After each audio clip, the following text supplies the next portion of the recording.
밤사이 나온 투자 뉴스 정리해 보겠습니다. 개장 전 뉴스 보고 전략 정비하는 시간 네 분 수고해 주시겠습니다.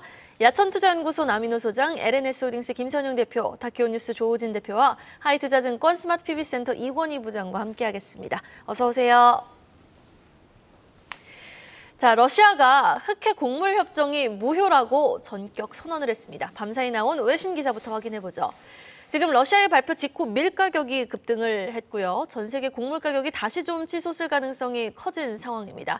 구체적인 내용 좀 정리해 주실까요? 네, 협정 일정이 끝나자마자 또 바로 이렇게 나왔습니다. 사실 근데 이거는 뭐 많이들 예상을 하고 있었던 부분이긴 합니다. 그렇다 하더라도 이제 영향을 줄 수밖에 없는 그런 이슈라 보시면 될 것 같은데요. 러시아의 크렘린궁이 이제 흑해 곡물 협정을 중단하겠다라고 밝혔습니다. 이렇게 하면서 곡물 가격 상승이나 이제 식량 위기가 재현될 수 있다는 우려가 나오고 있는데요. 사실 여기서 쭉 잠깐 말씀드리면 그냥 우려 정도로 잠깐 걱정 정도로 끝내셔야지 또 이거 뭐 작년처럼 막 경기 침체처럼 막 되게 심각하게 생각하실 사항은 아니고 협정과 협상이라는 거는 이제 충분히 얘기가 할 수 있는 그런 부분이고 이게 어쨌든 얘기로 통할 수 있는 부분이기 때문에 너무 큰 걱정까지는 하지 마시라는 말씀 미리 좀 앞에 좀 드리고 시작하겠습니다.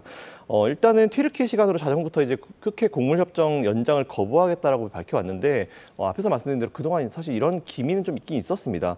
이후 러시아는 이제 어떤 얘기를 했냐면 대변인을 통해서 흑해 곡물 협정에서 러시아와 관련된 부분이 충족이 된다면, 그러니까 자기들이 원하는 게 뭔가 원하는 걸 달라 그 얘기죠.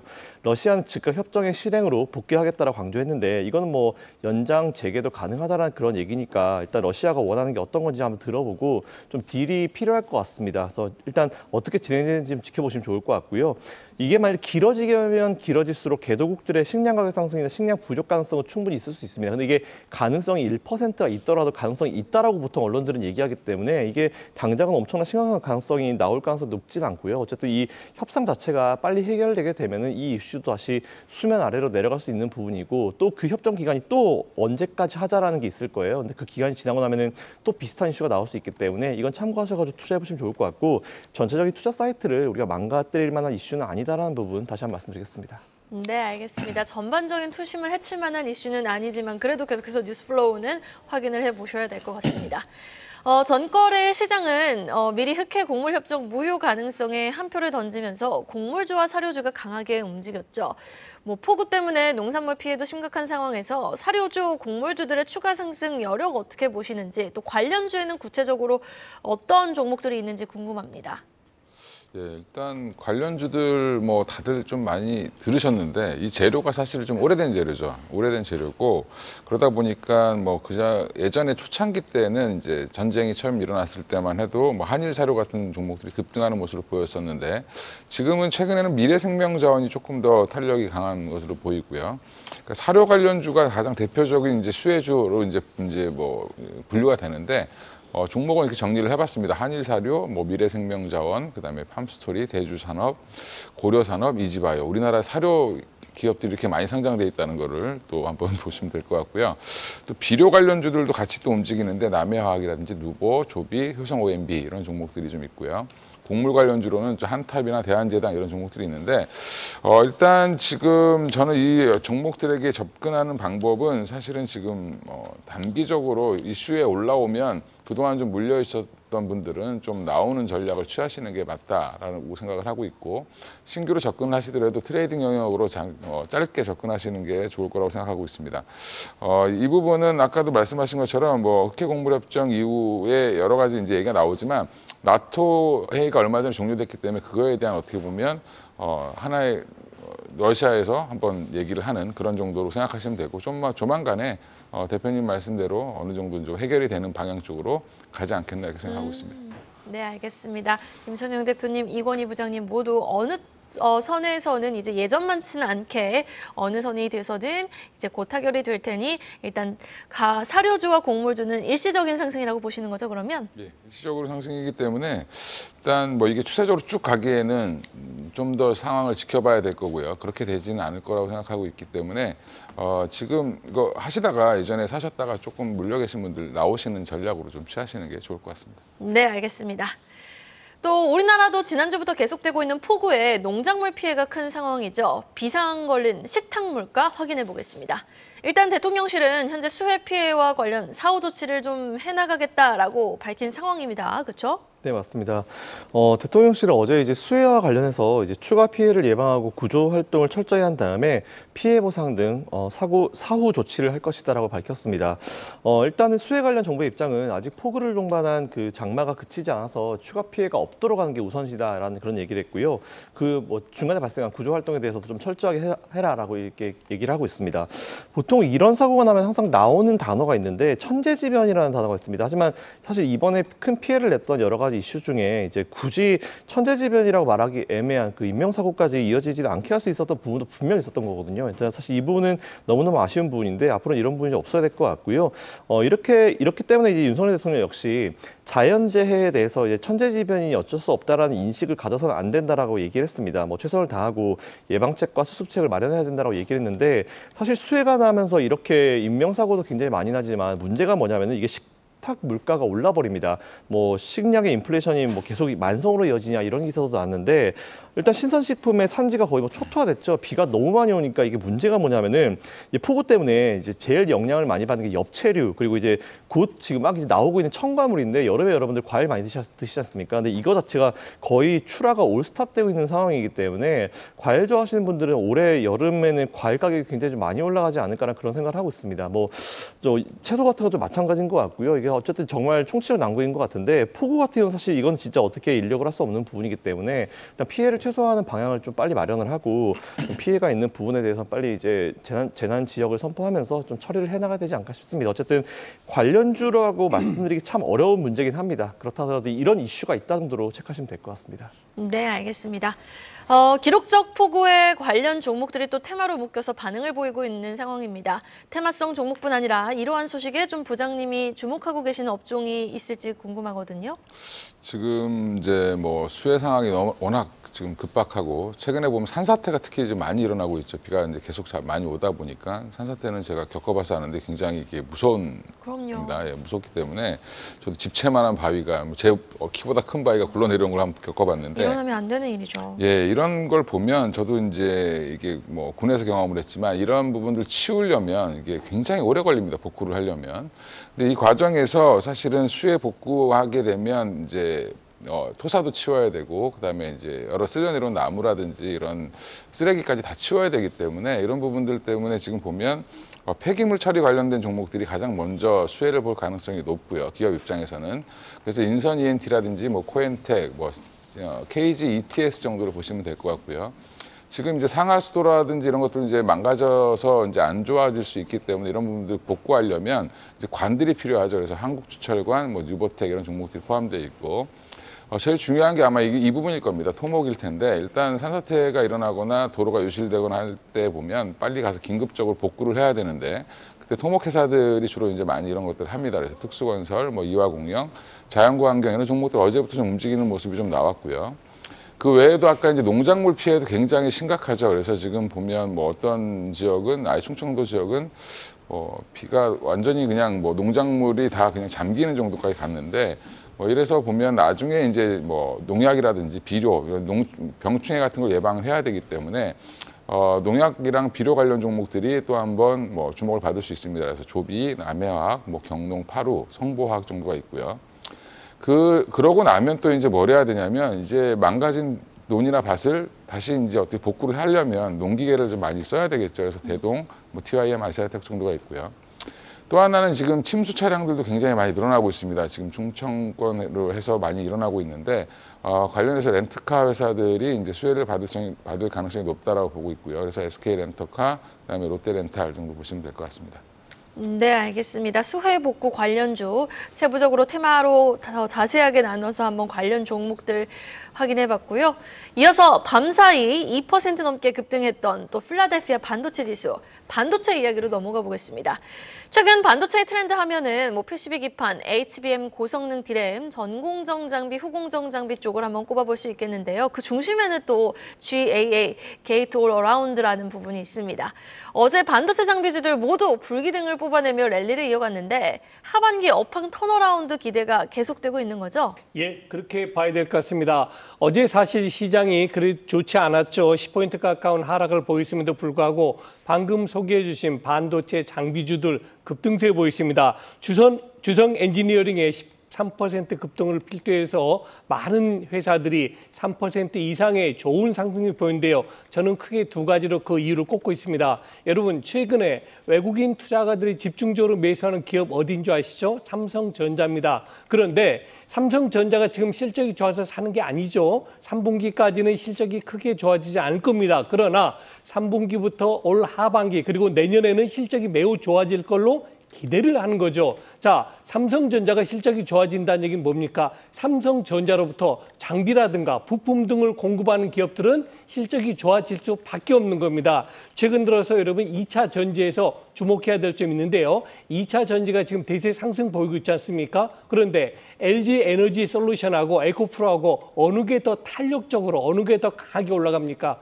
바로 후자입니다. 즉 반도체도 마찬가지다. 삼성전자나 SK하이닉스 투탑도 물론 좋겠지만 그 투탑이 좋아진다는 것은 그만큼 반도체 장비라든가 반도체 부품의 회사들이 그만큼 여건이 좋아진다는 걸 볼 수 있습니다. 자, 끝으로 하루하루의 주가, 지금 나오고 있는 저런 유진테크라든가 GST라든가 이런 기업들의 하루하루 주가를 보시면요. 큰 수익 못 봅니다. 무슨 소리냐면은 어제 올랐다, 오늘 내렸다, 내일 올랐다, 모레 내렸다 이렇게 움직이거든요. 그러니까 제가 권해드리는 것은 그날의 주가를 보시지 말고 그 기업의 10일 평균이나 20일 이동 평균을 봐보십시오. 그러면은 언제부터인가 꾸준하게 오르는 모습을 볼 수 있습니다. 절대로 주도 업종에 포함된 종목들은 하루하루 일희일비하지 마시고 이평선을 참조하시라고 말씀드리겠습니다. 네, 알겠습니다. 뭐 많이 올랐다고 따라가기보다는 뭐 이평선을 확인해보고 꼼꼼하게 차트를 우리가 비교 분석해볼 필요가 있다라고 말씀해 주셨는데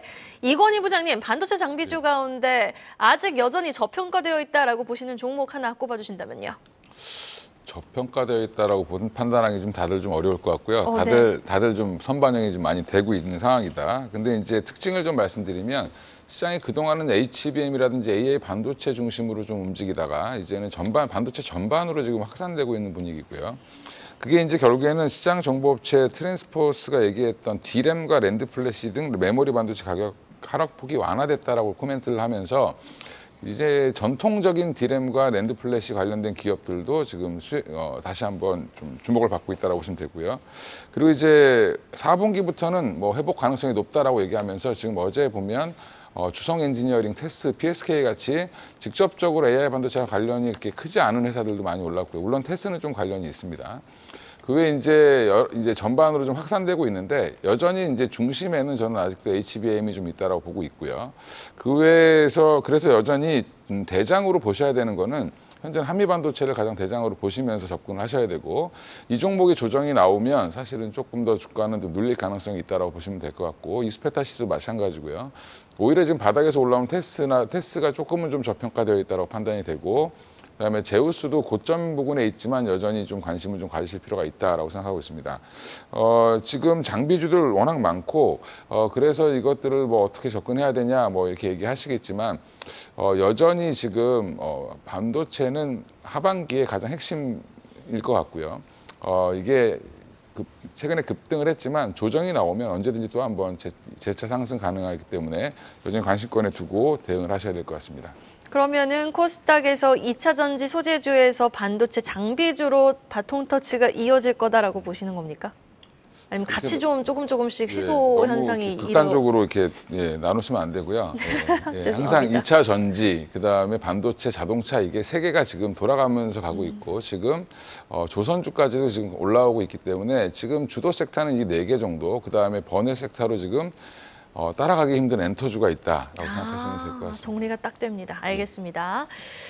자, 또 다음 이슈 넘어가 보도록 하겠습니다. 빠르게 성장하고 있는 차량용 OLED 시장 이야기로 이어가 볼 텐데요. 삼성과 LG도 차량용 OLED를 활로로 삼고 적극적으로 사업 확대에 나서는 모양입니다. 이 OLED 시장 4년간 4.5배가량의 고속 성장을 또 예고했다고요? 네, 이미 이 얘기는 계속 드려왔었던 것 같습니다. 작년 연말부터 올해 초까지 제가 디스플레이 관련주 좀 보시라고 말씀을 좀 많이 드려왔던 것 같은데요. 디스플레이 시장에서 차량용 OLED의 존재감이 커지고 있습니다. 사실 저도 회사차로 쓰고 있는 차가 원래는 이제 디스플레이를 넣을 때 돈을 얼마 넣고 나서야 이제 옵션으로 들어왔었는데 이제 기본으로 장착된다는 그런 얘기도 들어봤었는데요. 일단은 어쨌든 프리미엄 차 완성차를 중심으로 소프트웨어 중심차로의 전환 속도가 좀 빨라지고 있습니다. 이에 따라서 시장 규모와 출하량 전망치가 지속적으로 계속 올라가고 있는데 삼성과 LG 등 주요 디스플레이 업체들도 차량용 OLED 불황 속에서 차량용 OLED를 현재 지금 전반적인 불황 속에서 활로로 삼고 시장 확대 추세에 적극적으로 대응하고 있다는 그런 내용이 나왔습니다. 일단 차량용 OLED 시장은 올해 4억 8,175만 달러에서 2027년도에는 21억 7,786만 달러로 크게 성장할 거다라는 그런 전망이 나오고 있고요. 향후 4년간 4.5배 이상으로 시장 규모가 커지는 셈인데 출하량 기준으로 보더라도 4년 만에 7배가 넘게 올라갈 것이다라는 이런 내용도 나오고 있습니다.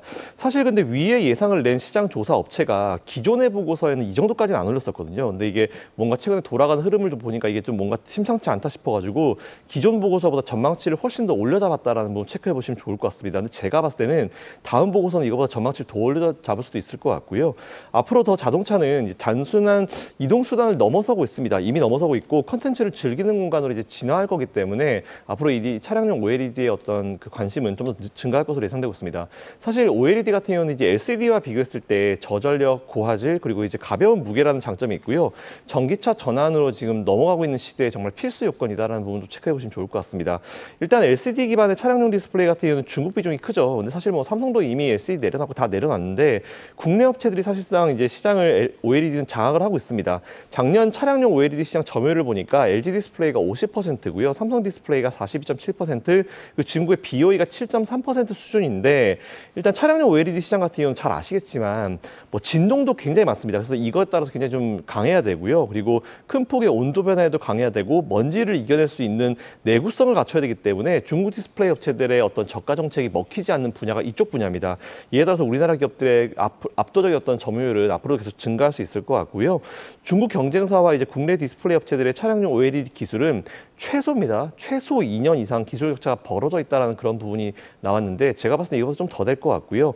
아무튼 우리나라 기업들이 지금 이렇게 장악을 하고 있고 앞에서 말씀드린 대로 가격 경쟁이 저가가 정책이 먹히지 않는 분야이기 때문에 앞으로 이게 성장을 얼마나 더 하고 이제 보고서가 나오는 것도 앞으로 또 얼마나 전망치를 올려잡는지 체크해 보시면 좋을 것 같고 아직 늦지 않았습니다. OLED든 디스플레이든 제가 지난번에도 말씀드렸지만 뭐 메타버스든지 VR이든지 XR이든지 다 우리가 봐야 된다는 부분이기 때문에 결국은 모든 테마들이 우리가 보는 디스플레이 쪽으로 연결이 될 겁니다. 이 부분 체크해 보시면 좋을 것 같습니다. 네, 알겠습니다.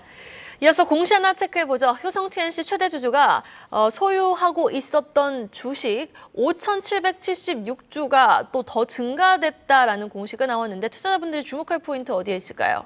예, 효성 TNC의 조성래 명예회장이 효성그룹의 이제 창업주이자 지금의 이제 아들에게 물려주고 명예회장으로 했지만 뭐 당연히 아들이 이제 경영하고 있기 때문에 뭐 효성그룹의 영향력은 막강하다 볼 수 있습니다. 조성래 명예회장이 두 번에 걸쳐서 약 한 20억 원어치 주식을 TNC 주식을 지분을 늘렸습니다. 효성 TNC는 참 코로나 때 엄청난 롤러코스터를 탔었는데요. 주식의 그 영업이 엄청 올라갔다가 또 작년에는 그 전에 비해서 영업이익이 거의 50분의 1로 쪼그라들었습니다. 이런 전체적인 맥락은 뭐냐면 효성 TNC의 주력 상품인 스판덱스가 중국에서 얼마만큼 수요가 있는지에 따라서 매출과 영업이 달라집니다. 그런데 이제 아쉽게도 이제 중국에 대해서 지금 최근에 그 경제가 막 살아나고 있지 않습니다. 그래서 중국 당국이 엄청난 이제 부양책을 펼칠 것으로 여겨지는데 그렇다면 이제 효성 TNC가 지금 최악은 지나지 않았냐. 그 1분기도 깜짝으로 이제 그 적자가 예상됐었는데 흑자로 돌아섰기도 했습니다. 이런 점에서 누구보다도 이런 내막을 잘 알고 있을 조성래 명예회장이 조금이라도 그 투자를 한 것이 아니지 않냐라고 이제 간접적으로 추정할 수 있고요. 그 효성 TNC가 또 작년에 KFX라 보통 얘기하는 자본적 지출을 무려 아까 말씀드린 대로 그 작년에 영업이익 50분이나 쪼그라들었지만 KPX를 4,158억을 투자를 했습니다. 이것이 사실은 이번에 그 수익을 갖다가 돌아올 것이라 예상을 하고 있습니다. 왜냐하면 공장을 미리 증산해놨기 때문에 다시 턴어라운드 했을 때 효성 TNC의 스판덱스가 큰 영향을 끼치지 않을까 싶고요. 그 다음에 효성 TNC는 또 거기에 대해서 카프로라는 지분을 갖다가 원래 당초 12% 최대 주주였는데 2%를 대폭 줄였습니다. 그러니까 일찌감치 카프로에 대한 구조조정을 했기 때문에 카프로가 또 더 악화된 것에서 효성 TNC가 선제적으로 이제 조치를 취했다고 볼 수 있습니다. 효성 TNC의 또 다른 주목할 점은 조성래 회장의 일가가 지분 20%가 넘습니다. 그래서 재작년에 깜짝 배당을 했기 때문에 올해 만약에 그 아까 말씀드린 대로 3분기, 그러니까 2분기, 3분기, 4분기에 걸쳐가지고 영업이익이 꽤 나온다. 그러면 이제 자기네 지분이 조선내자 일가의 지분이 20% 넘으니까 여기에 대해서 또 다른 깜짝 배당을 할 수 있다라고도 봅니다. 이런 거를 다 공유한다면 배당만 보고도 기관들이 들어올 가능성이 높고 그러면 주가도 다시 탄력을 받지 않을까 전망할 수 있겠습니다. 네, 알겠습니다. 자, 다음 기사입니다. 바로 어제 이 시간이었죠. 투자 뉴스 시간에 반정민 소장님과 관련주로 언급했던 조선주 안에서 토픽 좀 제시해 주십시오 하니까 삼성중공업을 딱 찍어서 말씀해 주셨는데 삼성중공업 잭팟이 터졌습니다. 무려 4조 원에 육박하는 단일 계약, 역대 최대 수주를 따냈다고요? 네.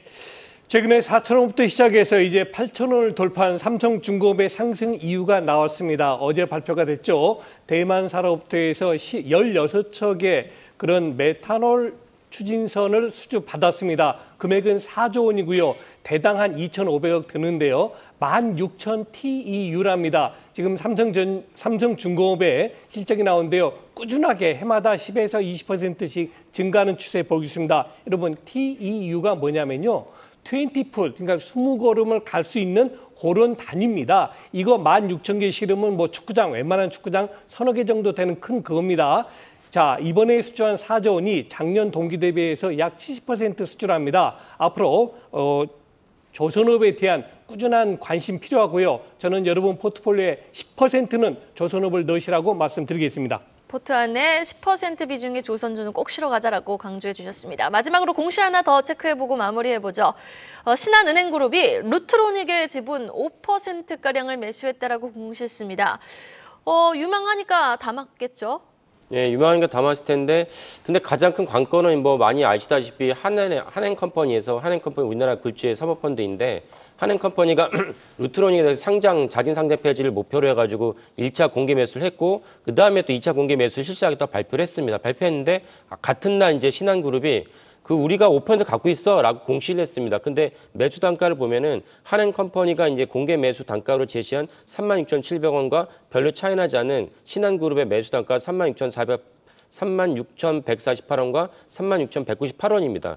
그러면은 이 정도 차이를 갖고 신한그룹이 공개 매수를 들어가지 않았을 거거든요. 그러면 최소한 10%, 20% 정도를 갖다 수익을 보고 신한은행 그룹이 루트로닉에 대해서 공개 매수를 했다면 그러면 이제 그 한행컴퍼니의 자진 상장 폐지가 어려움을 겪지 않을까라고 당연히 예상할 수 있습니다. 그러니까 신한그룹에 대해서 한행컴퍼니가 최소 20% 정도 경영권 프리미엄을 주고서 이제 가져가지 않으면은 자진 상장 폐지 어렵지 않을까라는 게 전망이고 또 다른 거는 장기적으로 그러니까 한행컴퍼니도 한 3년 정도 바라보고 이 루트로닉을 인수했다는 얘기가 있거든요. 그런 걸 염두에 두고 신한그룹이 인수했을 가능성도 있습니다.